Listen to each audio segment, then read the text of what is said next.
Good afternoon, my friends. So the good news today is that there is huge progress being made on President Biden's Build Back Better package. Our lawmakers in Congress are now negotiating on $42 billion in extra stimulus relief money.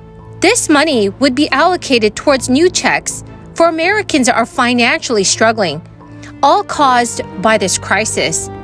So, my friends, please make sure to watch until the end of this video to learn if you will be receiving a check from the new stimulus package and how soon Congress will be sending out this extra relief. Also, please share this video on social media and with your friends and family if they need more honest stimulus news. If you would like to enter this coming Friday's $100 Walmart gift card giveaway, when I'll be giving away 3 $100 Walmart gift cards, friends, please listen for the keyword from this video. Thank you so much. And not, in addition to the burden of recovery, deal with the burden of debt associated with a medical need. That really does, Alex, you really hit it on the head in terms of what is at the very essence of this issue, in terms of the overlay between the issue of medical care, dignity, and debt, unfair debt, the accumulation of debt that really in so many ways paralyzes so many people. So, Alex, your story is a reminder of the tremendous burden that... All right, friends.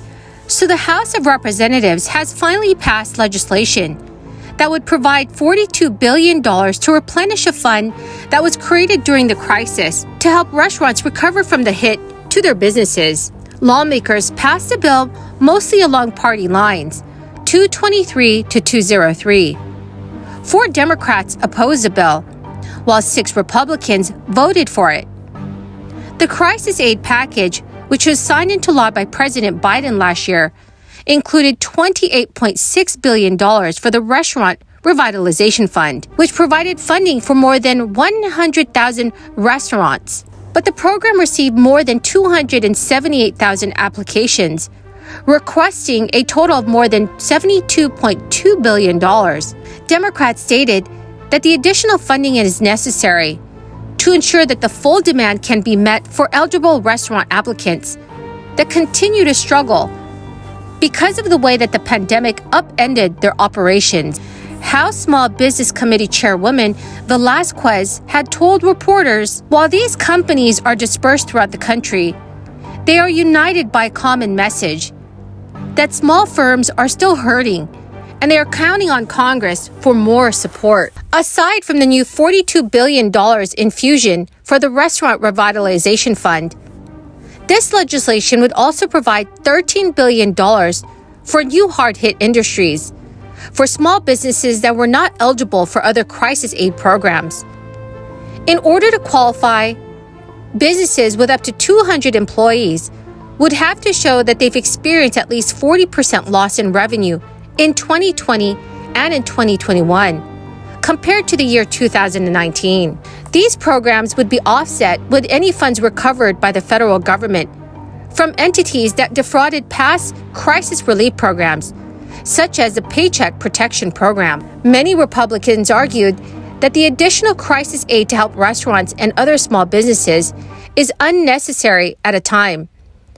They also warned that more government spending would exacerbate inflation. But negotiations are still taking place, friends.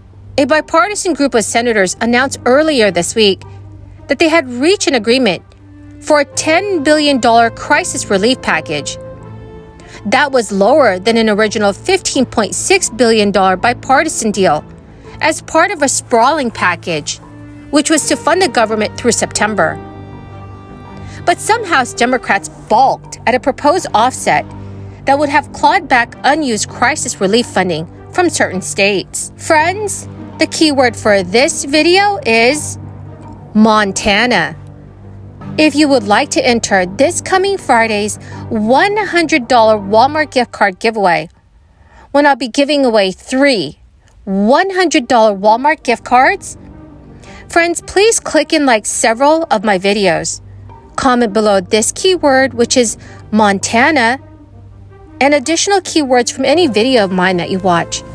And do make sure that you're also subscribed to my channel. Thank you so much, my friends. Nationwide, the highest average price for a gallon of regular grade gasoline was in Los Angeles at $5.85 per gallon. The lowest average was in Tulsa, Oklahoma at $3.52 per gallon. According to a survey, the average price of diesel was $5.13 per gallon, which is down 2 cents over 2 weeks ago. Experts have said that prices dropped dramatically in the past 2 weeks, in part because higher prices reduced demand during the second half of March. However, the drop is not predictive of further declines because, among other things, the global oil supply is tight due to a dip in output last month. So in a bid to reduce spiking energy prices, President Biden last month ordered the release of 1 million barrels of oil per day from the nation's strategic petroleum reserve for at least 6 months. On Thursday, the International Energy Agency said that its member countries are releasing 60 million barrels of oil from their emergency reserves on top of previous United States pledges. The organization says the new commitments made by its 31 member nations, which includes the United States and much of Europe, amounts to a total of 120 million barrels over 6 months, which is the largest release in the group's history. The governors of both Alaska and Florida have proposed suspensions of gas taxes in their state. Alaska Governor Mike Dunleavy proposed in mid-March that the state suspend the collection of tax on motor and marine fuels, aviation gas, and aviation jet fuel until June 30th, 2023. Then Florida Governor Ron DeSantis proposed a 5-month suspension back in November, before the crisis overseas began. Both of these bills are still being negotiated on. So, my dear friends, what do you think about all these new bills? And should all states provide gas relief checks to its residents? Please let me know your thoughts in the comment section below. Well, my friends, that is the end of my daily stimulus update video for this afternoon. Thank you so very much for everyone who has joined me here and for everyone who's watching daily. I greatly appreciate every single one of you. Please do me a favor, friends, and share this video with your friends and family if they need more reliable and accurate stimulus information. Thank you so much, friends, and have a wonderful and blessed Monday.